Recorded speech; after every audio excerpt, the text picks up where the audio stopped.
तो hello everyone, this is Yash Agrawal and welcome to the learn science with Yash. और welcome again. और काफ़ी समय बाद, काफ़ी सालों बाद मैं दोबारा से आपसे मिल रहा हूँ। तो आपको कैसा लग रहा है? काफ़ी टाइम बाद मैं अपने आप को अपग्रेड करके आया हूँ, नई टेक्नोलॉजी के साथ और नई एनर्जी के साथ। तो देखते हैं ये जो टॉपिक मैं लेके आया हूँ सबसे पहले, जो कि बेसिक कॉमन टॉपिक है, जो सबके लिए यूज़फुल है, जो कि 9th और 10th क्लास वाले बच्चों के लिए सबसे ज़्यादा हेल्पफुल है। ये है बेसिक साइंस। बेसिक साइंस में बेसिक केमिस्ट्री सबसे पहले हम देखेंगे। आप देख पा रहे होगे ये बेसिक साइंस 9th 10th वालों के लिए बिल्कुल हेल्पफुल है। तो हम स्टार्ट करते हैं इसके बारे में।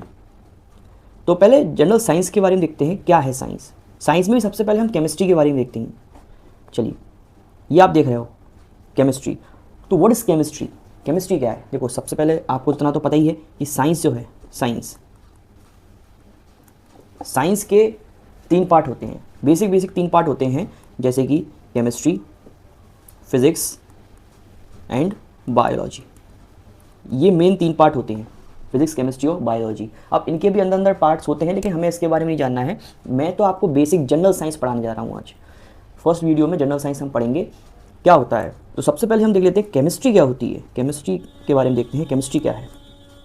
तो देखो, जिस प्रकार आप यहाँ पे देख पा रहे होगे कि केमिस्ट्री एक साइंस है। किसका साइंस है? किसी मैटर का, और उसकी प्रॉपर्टी, उसके कंपोजिशन, उसका स्ट्रक्चर, और जो भी चेंज होता है, जो भी इन सब चीज़ों में जो भी चेंजेस आती हैं केमिकल रिएक्शन के दौरान, वो सब किस में पढ़ते हैं हम? केमिस्ट्री में। केमिस्ट्री का मतलब क्या होगा? केमिस्ट्री का मतलब होगा जब हम केमिकल से डील करते हैं तो वो आ जाता है केमिस्ट्री के अंदर।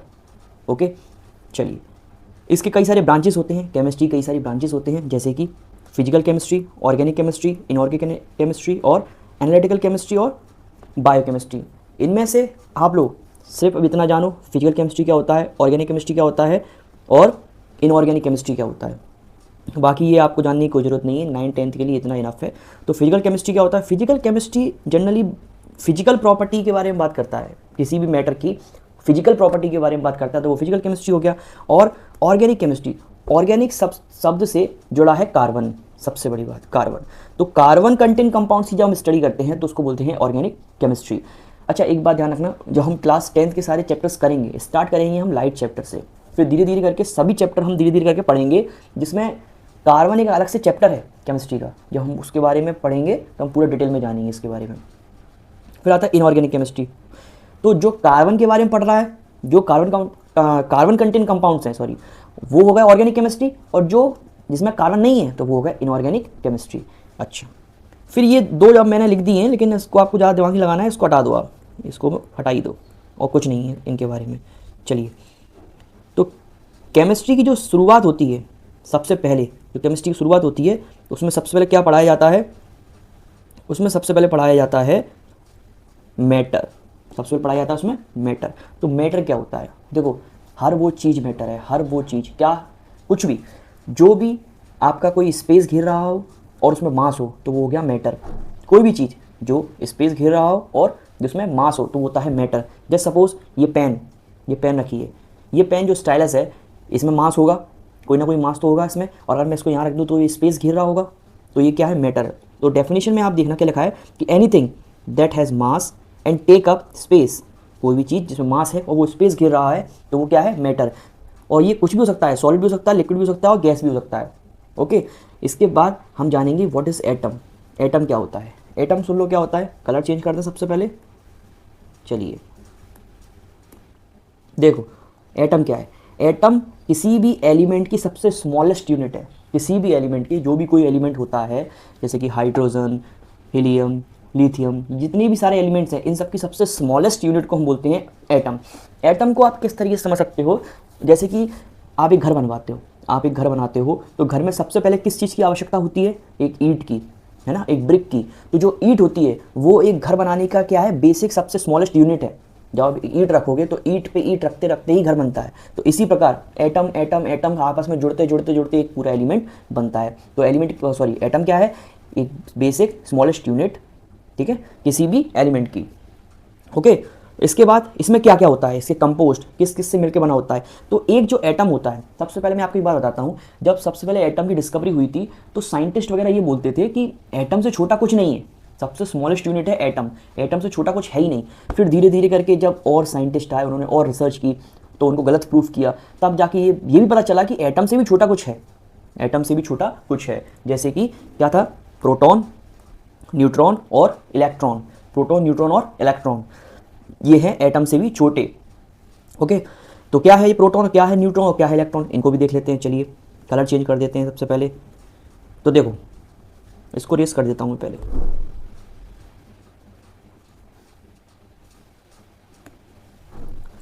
आप मेरे को ज़रूर कमेंट में फीडबैक ज़रूर देना कि आपको कैसा लग रहा है पढ़ के, मतलब कैसा आपको ये फॉर्मेट लग रहा है, इस तरीके से पढ़ाना चाहिए मुझे या बोर्ड पे पढ़ाना चाहिए, आप मेरे को बताइएगा। और आपको कैसा लग रहा है ये भी अपना फीडबैक दीजिएगा कमेंट में।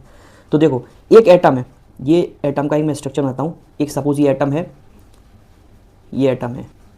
तो एटम में क्या होता है, एक पॉजिटिवली चार्ज होता है, एक पॉजिटिव चार्ज होता है, एक निगेटिव चार्ज होता है, और एक होता है न्यूट्रल, जिसको जीरो चार्ज बोलते हैं, न्यूट्रल, इसमें कोई चार्ज नहीं होता। तो जो पॉजिटिवली चार्ज होता है, जो पॉजिटिवली चार्ज होता है उसको बोलते हैं प्रोटॉन, और जो निगेटिवली चार्ज होता है उसको बोलते हैं इलेक्ट्रॉन, और जिसमें कोई चार्ज नहीं होता, जो न्यूट्रल है, उसको बोलते हैं न्यूट्रॉन। ठीक है, अब थोड़ा सा देख लेते हैं ये कहाँ प्रेजेंट होते हैं। सबसे पहले तो जैसे कि मैंने अभी यहाँ पे आप देखिएगा, यहाँ मैंने स्ट्रक्चर बनाया था एटम का, ये एटम का स्ट्रक्चर होता है। ओके, कलर चेंज कर लेते हैं, ग्रीन करते हैं। चलिए, तो ये आप बीच में देख रहे हो ना, ये बीच में ये मैंने क्या बनाया है, ये इसको बोलते हैं न्यूक्लियस, इसको बोलते हैं न्यूक्लियस। न्यूक्लियस, इस न्यूक्लियस के अंदर, इस न्यूक्लियस के अंदर होता है पॉजिटिव चार्ज, एंड पॉजिटिव साथ साथ क्या होता है, न्यूट्रॉन। हाँ, क्या होता है, पॉजिटिव के साथ साथ क्या होता है, पॉजिटिव चार्ज के साथ क्या क्या होता है, न्यूट्रॉन होता है। ठीक है, और ये जो इलेक्ट्रॉन कहाँ है सर, अब इलेक्ट्रॉन आपके यहाँ पे इस ऑर्बिट्स पे रिवॉल्व करते हैं, घूमते रहते हैं। इलेक्ट्रॉन आपके इस ऑर्बिट्स पे क्या करते हैं, रिवॉल्व करते रहते हैं, घूमते रहते हैं। आप इसको किस तरीके से समझ सकते हो, एक प्लैनेट की तरीके से। जैसे कि इतने सारे प्लैनेट्स हैं, बीच में सन है, और सारे प्लैनेट्स क्या कर रहे हैं, इसके इर्द गिर्द रिवॉल्व कर रहे हैं। तो जो स्पेस में सारे प्लैनेट्स हैं वो हो गए इलेक्ट्रॉन। ठीक है, और जो सन है बीच में, सन, वो हो गया उसका न्यूक्लियस। इस सन के अंदर क्या प्रेजेंट होगा, पॉजिटिव चार्ज और न्यूट्रॉन। ठीक है, और जो प्लैनेट रिवॉल्व कर रहे हैं वो हो गए क्या, इलेक्ट्रॉन। ठीक है, आगे बताएंगे हम कैसे कैसे इलेक्ट्रॉन रिवॉल्व करते हैं और किस तरीके से हम चार्ज निकालते हैं। ये बेसिक हो गया। पहले मैं तुम्हें बताऊंगा कि कैसे इलेक्ट्रॉन रिवॉल्व करते हैं, फिर मैं बताऊंगा कैसे इलेक्ट्रॉन अपनी स्टेट में जाते हैं, यानी कि कैसे हम लूज़ करते हैं, कैसे गेन करते हैं, और जब लूज़ और गेन सीखेंगे उसके बाद हम चार्ज सीख पाएंगे। ओके, तो सबसे पहले इनके बारे में थोड़ा सा और जान लेते हैं, इलेक्ट्रॉन, प्रोटॉन, न्यूट्रॉन क्या क्या होते हैं। चलिए, इलेक्ट्रॉन, इलेक्ट्रॉन का सिंबल होता है ई, इलेक्ट्रॉन का सिंबल होता है ई। जनरली हम क्या कर देते हैं, ई पे ऐसा नेगेटिव का साइन बना देते हैं। ठीक है, और ये कहाँ पे प्रेजेंट होता है, वही मैंने बताया अभी थोड़ी देर पहले, ऑर्बिट्स पे प्रेजेंट होता है। इसमें क्या होता है, -1 चार्ज होता है इसका। ठीक है, चार्ज कैसा होता है, -1 होता है। अच्छा, इसका मास कितना होता है, तो देखो मास होता है 9.109 इंटू 10 की पावर -31 kg। ये होता है इसका चार्ज, सॉरी इसका मास। ठीक है, क्या होता है, इसका मास होता है। इसके बाद इसकी डिस्कवरी किसने की थी, इसकी डिस्कवरी की थी जे थॉमसन सर ने। ठीक है, ये साइंटिस्ट थे जे थॉमसन, इन्होंने इसकी डिस्कवरी की थी। राइट, आगे इसको रेस कर दिया जाए सबसे पहले।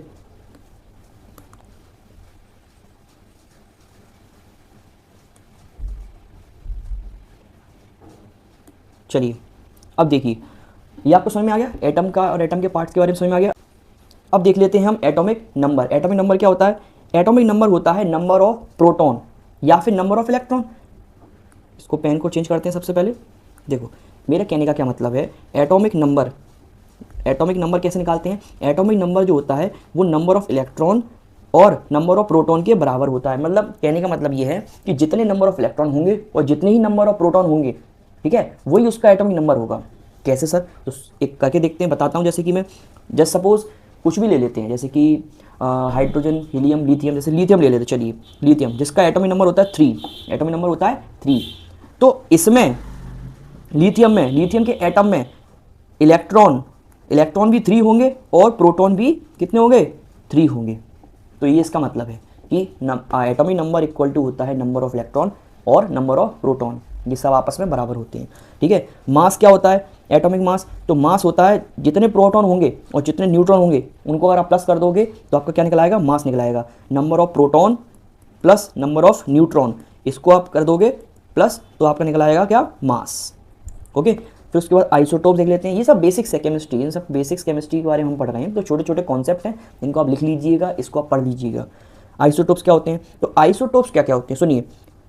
कुछ एलिमेंट्स आपकी पीरियोडिक टेबल में ऐसे भी हैं जिसमें क्या होता है, एलिमेंट सेम है, एलिमेंट सेम है और उसका क्या है, डिफरेंट नंबर ऑफ न्यूट्रॉन है उसमें, उसमें न्यूट्रॉन क्या है, डिफरेंट नंबर है, ठीक है। या फिर इसको दूसरी तरीके से आप बोल सकते हो कि जिसमें नंबर सेम होता है, एटॉमिक नंबर सेम है, ऐसे बोल सकते हैं कि एटॉमिक नंबर सेम है लेकिन मास डिफरेंट है, ऐसे बोल सकते हो, तो उसको बोलेंगे आइसोटोप। जैसे कि कार्बन ले लेते हैं, कार्बन का एटॉमिक नंबर होता है 6, कार्बन का एटॉमिक नंबर होता है 6, ठीक है। लेकिन कार्बन के कई सारे स्टेट में इसके मासेस आते हैं, जैसे कि कार्बन 12, कार्बन 14, एक आता है कार्बन 60, ठीक है।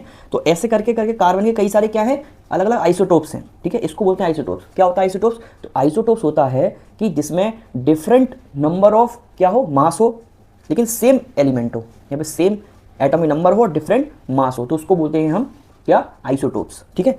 इसके बाद देख लेते हैं एलिमेंट क्या होता है। अब ये सब तो हमने पढ़ लिया, लेकिन सर ये एलिमेंट क्या है? ये एलिमेंट जिसको हम पढ़ रहे हैं, बार बार बोल रहे हैं एलिमेंट एलिमेंट एलिमेंट, ये एलिमेंट क्या है?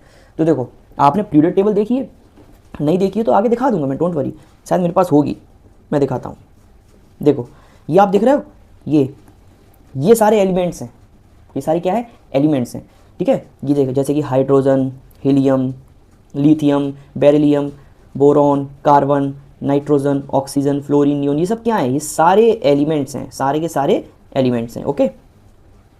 चलिए आगे बढ़ते हैं, इसकी डेफिनेशन भी देख लेते हैं। तो एलिमेंट की डिफाइन कैसे करेंगे? और पेपर में जैसे आ जाता है कि डिफाइन एलिमेंट, जैसे 9th क्लास में तो आता है और 10th क्लास के लिए बेसिक है।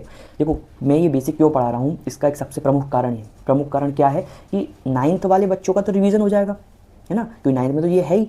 और 10th वालों के लिए मैं इसलिए पढ़ा रहा हूँ क्योंकि 10th में क्या है बच्चों, 10th में जब तक आप इसके बारे में नॉलेज नहीं रख पाओगे, जब तक आप इसके बारे में जान नहीं पाओगे, जब ये बेसिक नहीं पढ़ पाओगे, तो आपके लिए बहुत ज़्यादा मुश्किल हो जाएगी 10th में फर्स्ट चैप्टर पढ़ने में, केमिकल रिएक्शन वाला, है ना। और आप बैलेंसिस नहीं कर पाओगे, आप कंपाउंड नहीं बना पाओगे, क्यों? जब तक आपको बेसिक नहीं पता होगा। इसलिए 10th वालों के लिए भी बहुत ज़्यादा इंपॉर्टेंट चैप्टर है ये, और 9th वालों के लिए तो है ही, ठीक है।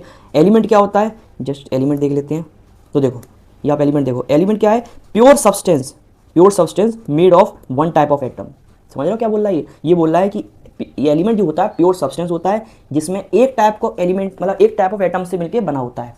ऐसा प्योर सब्सटेंस जिसमें एक ही टाइप का एटम हो उसको बोलते हैं एलिमेंट। सर ये समझ में नहीं आया मेरे को, कैसे? तो देखो जैसे कि हाइड्रोजन, जैसे कि ऑक्सीजन, तो ये क्या है, ये प्योर है। क्या मैंने आपसे ये बोला क्या कि CH4, क्या मैंने आपसे ये बोला क्या कि CH4, मैंने मीथेन बोला क्या? नहीं बोला ना। मैंने आपसे क्या बोला, हाइड्रोजन ओनली H, क्या बोला, ओनली H। क्या मैंने आपसे CO2 बोला क्या, CO2 बोला क्या, कार्बन डाइऑक्साइड बोला क्या? नहीं बोला ना। मैंने क्या बोला आपसे, सिर्फ O2 या फिर सिर्फ O, क्या बोला, सिर्फ ऑक्सीजन। तो जब मैं ऑक्सीजन O बोल रहा हूँ, जब मैं हाइड्रोजन का H बोल रहा हूँ, जब मैं नाइट्रोजन का N बोल रहा हूँ, जब मैं फ्लोरीन का F बोल रहा हूँ, जब मैं इंडिविजुअली एक एक एटम की बात कर रहा हूँ, तो वो होते हैं एलिमेंट्स, ओके। जब मैं इसको साथ में जोड़ के पढ़ता हूँ तब ये हो जाते हैं कंपाउंड्स, ठीक है। जब दो या दो से ज़्यादा एलिमेंट आपस में मिलते हैं तब ये बनाते हैं कंपाउंड। इस चीज़ का विशेष ध्यान रखना आप, ठीक है। तो एलिमेंट आपको समझ में आ गया, ठीक है। अब स्ट्रक्चर ऑफ एटम की बात करते हैं, जैसे कि पहले मैंने पढ़ा दिया है अभी थोड़ी देर पहले, लेकिन फिर से एक बार और अच्छे से इसको देख लेते हैं कि क्या होता है स्ट्रक्चर ऑफ एटम, कैसे करते हैं। तो देखो कुछ इस प्रकार से हम इसका स्ट्रक्चर बनाते हैं एटम का। एकदम सर्कल नहीं बन रहा है, एक सेकेंड, एकदम सर्कल बनाएंगे अच्छा सा बढ़िया, डोंट वरी, मस्त एक सर्कल बनाएंगे अपन।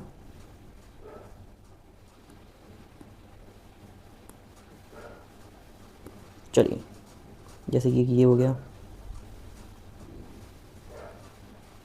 फिर एक ये हो गया, फिर एक ये हो गया।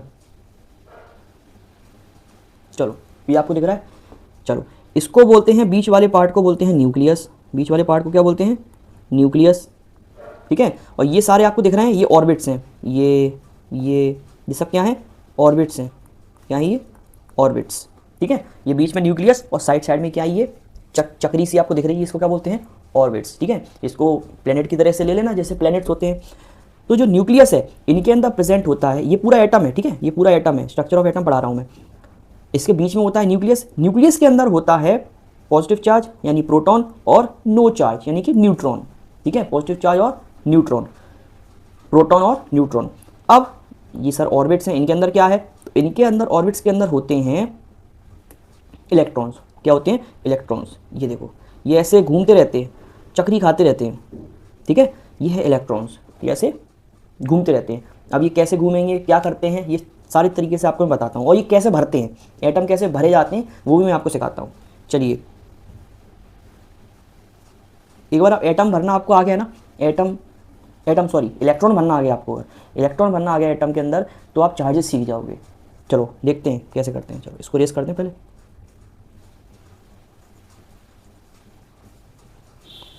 एक एक करके एग्जांपल लेंगे, मैं आपको 3-4 बताऊंगा, ठीक है, 3-4 एटम बताऊंगा इलेक्ट्रॉन भर के उसमें, फिर आप खुद करना, खुद से करना, आपको जरूर समझ में आएगा, ठीक है। चलो सबसे पहले बना लिया जाए।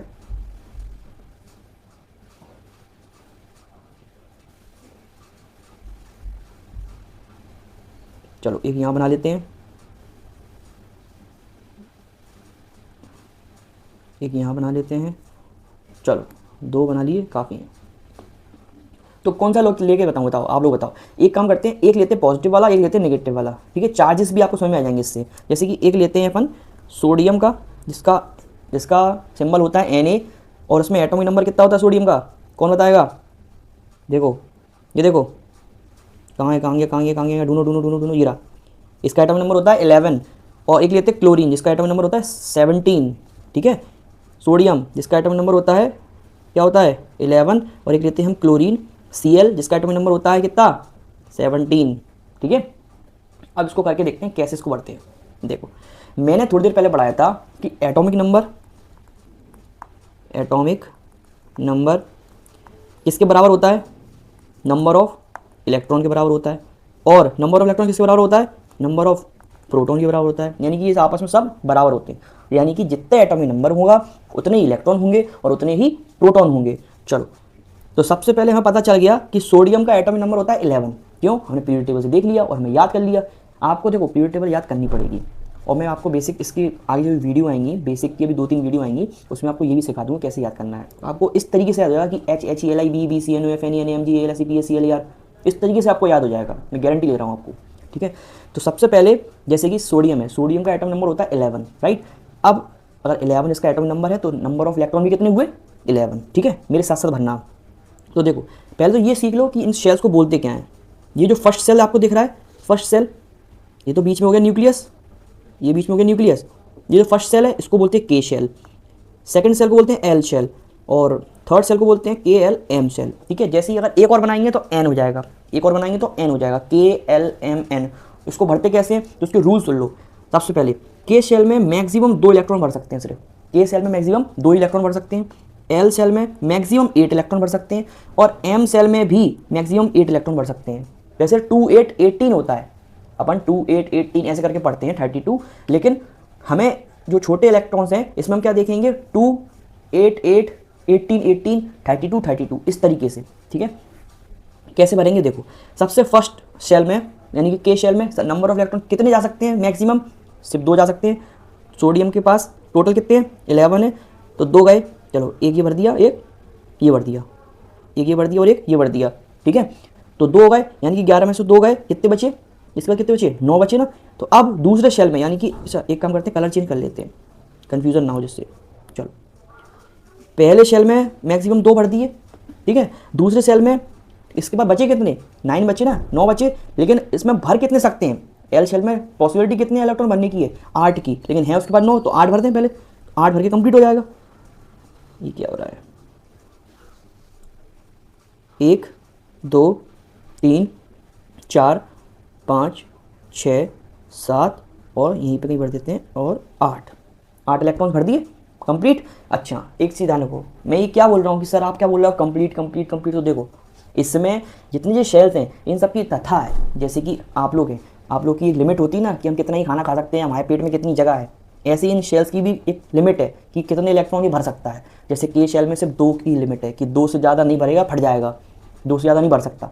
एल शेल में भी लिमिट है 8 की, 8 से ज़्यादा भरेगा तो वो डिस्ट्रॉय हो जाएगा, 8 से ज़्यादा भर ही नहीं सकता, उस पर दम ही नहीं है 8 से ज़्यादा भरने की इलेक्ट्रॉन्स की, ठीक है। तो ऐसे ही मैं भर रहा हूँ, तो पहले वाले में 2 भर दिए, दूसरे वाले में 8 भर दिए, अब बच रहा है 1, देखना 9 थे, 8 भर दिए, 1 बच रहा है, 1 बच रहा है, तो उसका क्या करें सर, क्या इसी में एडजस्ट कर दें कि क्या करें, इसको क्या करें, तो नहीं, इसमें एडजस्ट इसको नहीं करेंगे, हम क्या करेंगे, हम इसको नेक्स्ट सेल में भेजेंगे, यानी कि अब हम इसको एम शेल में भेजेंगे, ये हमने एम शेल में भेज दिया इलेक्ट्रॉन को, ठीक है। तो देख लो, गिन लो टोटल इलेक्ट्रॉन, 1 2 3 4 5 6 7 8 9 10 और ये 11, टोटल 11 हो गए, यानी सोडियम का इलेक्ट्रॉन भर गया। तो उसको बोलते हैं सोडियम का एटम का स्ट्रक्चर, ये होता है, ठीक है।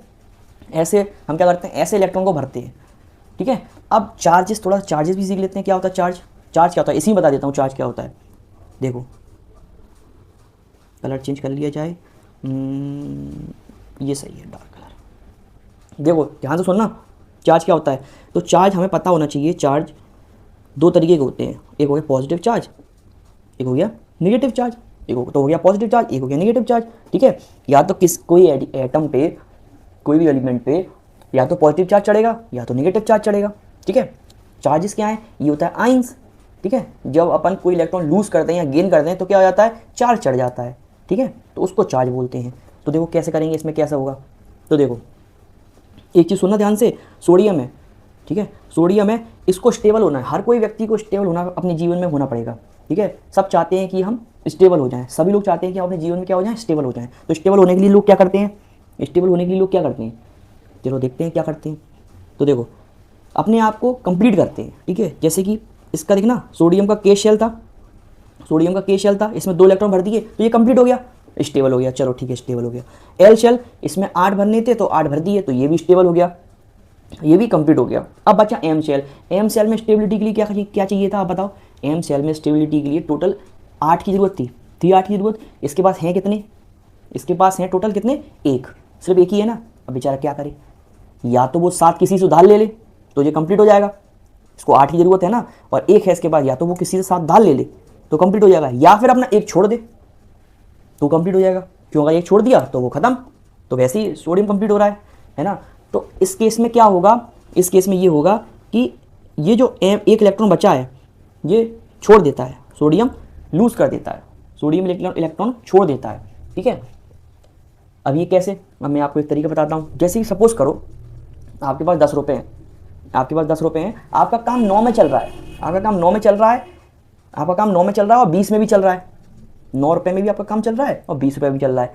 तो आपके पास 10 रुपये हैं, तो क्या किसी से आप 10 रुपये ले लोगे, कोई आपको 10 रुपये दे देगा, कोई आपको 10 रुपये देगा नहीं, ठीक है। तो आपका काम पूरा नहीं हो पाएगा। लेकिन आपके पास तो 10 है, तो आपने क्या कर दिया, आपने एक अपना छोड़ दिया, तो 9 में भी आपका काम चल रहा है बढ़िया, तो आपने क्या करा, एक छोड़ दिया। तो आसान किस में होता है, सिंपल किस में होता है, चीज़ें सिंपल देखो ना, सिंपल किस में होता है, एक छोड़ना सिंपल है, एक छोड़ना सिंपल है, ना कि 10 किसी से ले लेना।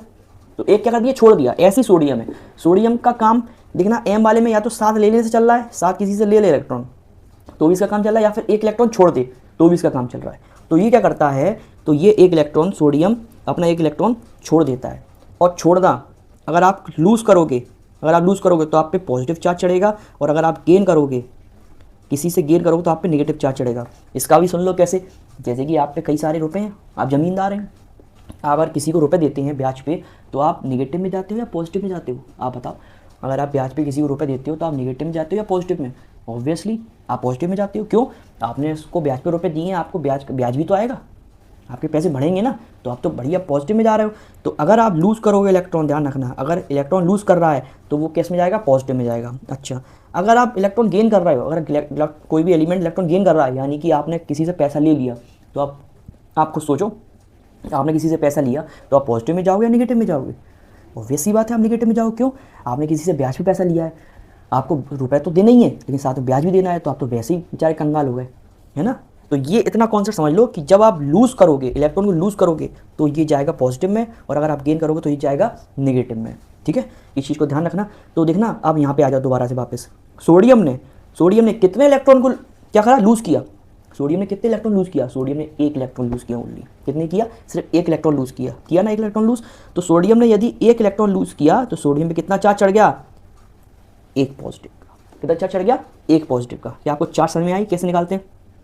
अगर आपको ये समझ में नहीं आया हो तो आप एक बार वीडियो को दोबारा से स्टार्ट करो, समझ में आएगा।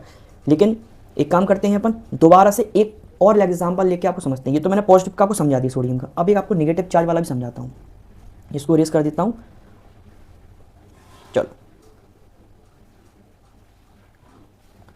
इसको हटा दें, आप नोट कर सकते हो पोस्ट करके वीडियो।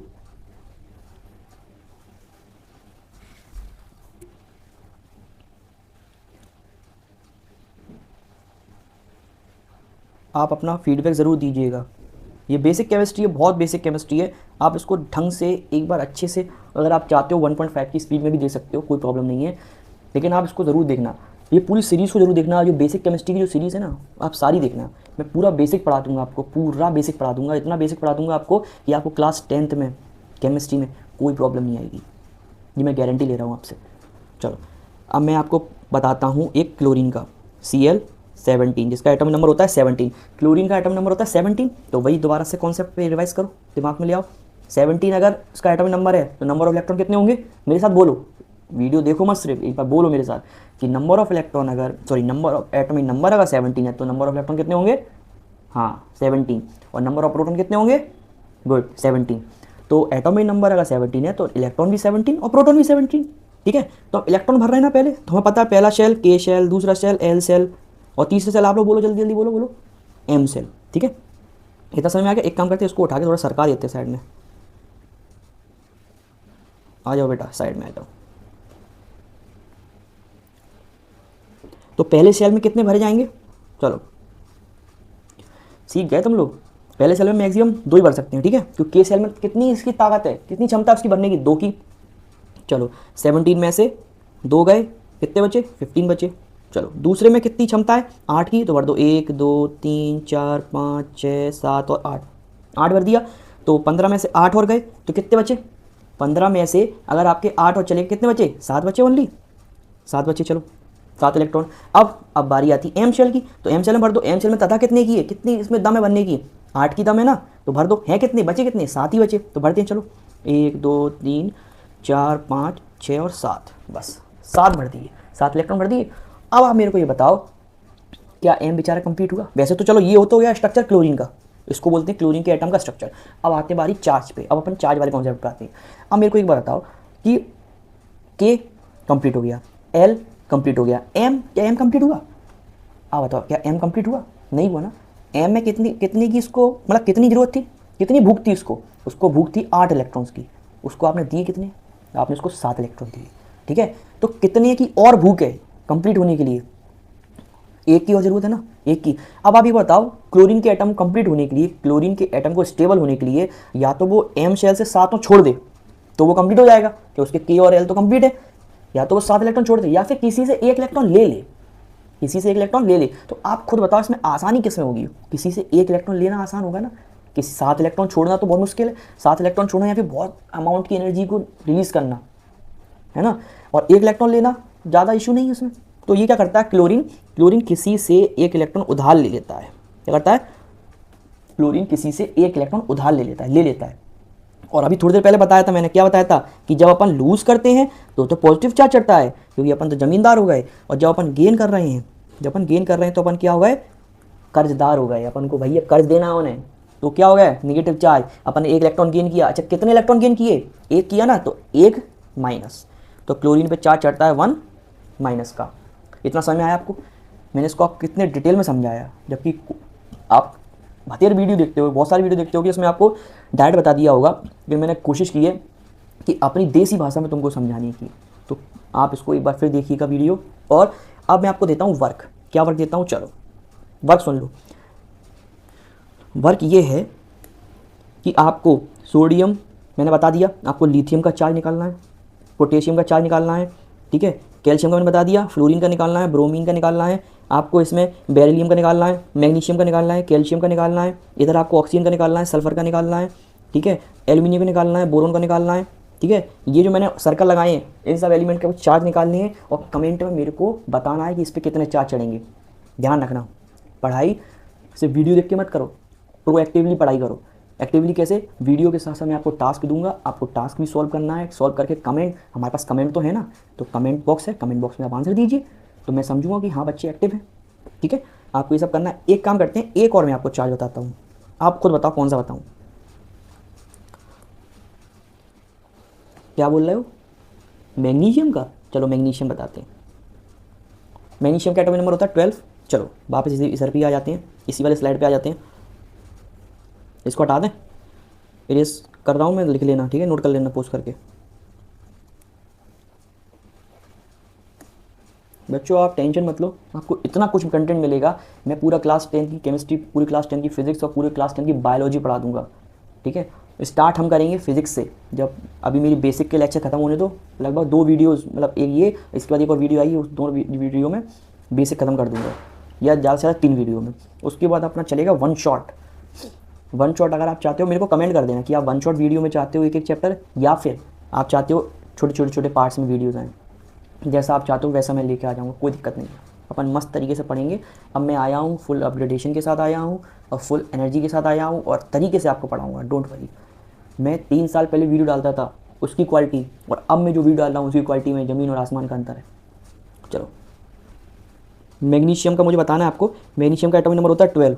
मैग्नीशियम का एटॉमिक नंबर होता है कितना? 12 एटॉमिक नंबर है, तो दोबारा से याद करो भाई। एटॉमिक नंबर अगर 12 है तो मेरे साथ बोलो एक बार और, क्या? नंबर ऑफ इलेक्ट्रॉन बराबर होंगे equal to number of proton भी बराबर होंगे। समझ गए ना? यार मैं कलर डिसाइड नहीं कर पाता हूँ, ये कलर कैसा लूँ। चलो, एटॉमिक नंबर कितना है? 12। तो नंबर ऑफ इलेक्ट्रॉन भी कितने हो जाएंगे? 12। और प्रोटॉन भी कितने हो जाएंगे? वही 12 हो जाएंगे। ठीक है, इसको साफ कर रहा हूँ मैं अब। चलो फिर से बनाया जाए वही सर्कल। ये एक शेल, ये दूसरी शेल, ये तीसरी शेल। चलो आ जाओ, ये तो हो गया न्यूक्लियस। ये न्यूक्लियस हो गया, इसमें प्रोटॉन होगा और इसमें क्या होगा? एक और क्या होगा प्रोटॉन के साथ? कमेंट करना। पहले शेल के शेल, दूसरा शेल थोड़ा ज़्यादा मोटा हो गया, दूसरा सेल एल, तीसरा सेल एम, के एल एम, और अगर एक और शेल बढ़ेगा तो एन।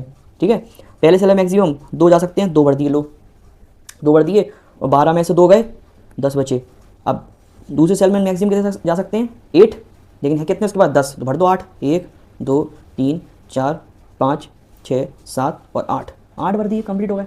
यानी K shell complete, L shell complete. ठीक है, अब 8 भी चले गए, बचे कितने? सिर्फ 2 बचे। कितने बचे? 2 बचे। तो क्या इसी में एडजस्ट करें? क्या एल वाले में नहीं करें ना, एम वाले में डालेंगे। तो डाल दीजिए 1 और 2।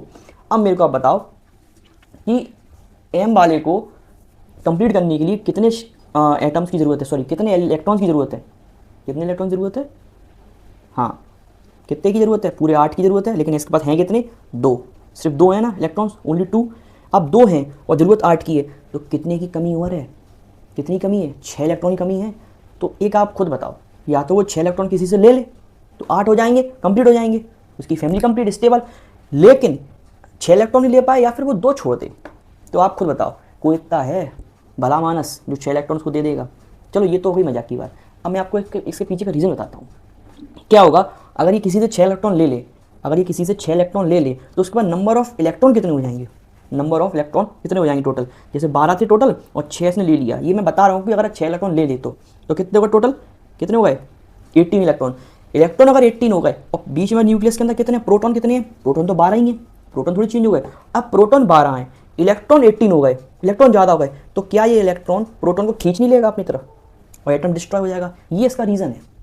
ठीक है, तो इलेक्ट्रॉन ज़्यादा नहीं हो सकते, प्रोटॉन ज़्यादा नहीं हो सकते, क्योंकि ये आपस में बैलेंस करके चलते हैं। ठीक है, बराबर चलते हैं। आप खुद सोचो, एक पॉजिटिव चार्ज एक नेगेटिव चार्ज जब आपस में बराबर रहेंगे तभी तो बैलेंस बना रहेगा। अगर सोचो ये नेगेटिव चार्ज है, ये पॉजिटिव चार्ज है, अगर ये नेगेटिव चार्ज ज़्यादा हो गया, ये नेगेटिव चार्ज ज़्यादा हो गया तो ये पॉजिटिव चार्ज को खींच लेगा, या फिर अगर ये पॉजिटिव चार्ज ज़्यादा हो गया तो ये नेगेटिव चार्ज को खींच लेगा, है ना? तो ये प्रॉब्लम आती है, इस वजह से हमें दोनों बैलेंस रखना है। तो इसीलिए इसमें 6 इलेक्ट्रॉन हम लेंगे नहीं किसी से, 2 इलेक्ट्रॉन क्या करेगा? छोड़ देगा, 2 इलेक्ट्रॉन छोड़ देगा, 2 इलेक्ट्रॉन छोड़ देगा। कौन? मैग्नीशियम। और अगर 2 इलेक्ट्रॉन लूज़ कर रहा है तो फिर से वही याद करो, जब लूज़ करता था तो क्या होता था? पॉजिटिव चार्ज, और जब गेन करता था तो क्या होता था? Negative charge. तो 2 इलेक्ट्रॉन लूज़ कर दिए, यानी मैग्नीशियम पे कितना चार्ज चढ़ जाएगा? प्लस का 2। मैग्नीशियम पे कितना चार्ज चढ़ जाएगा? प्लस का 2। ठीक है, ये वाला मैंने बता दिया। अब बाकी के तुमको खुद करनी है। अब ज़्यादा आलस मत दिखाओ, चुपचाप रजिस्टर उठाओ और सॉल्व करो।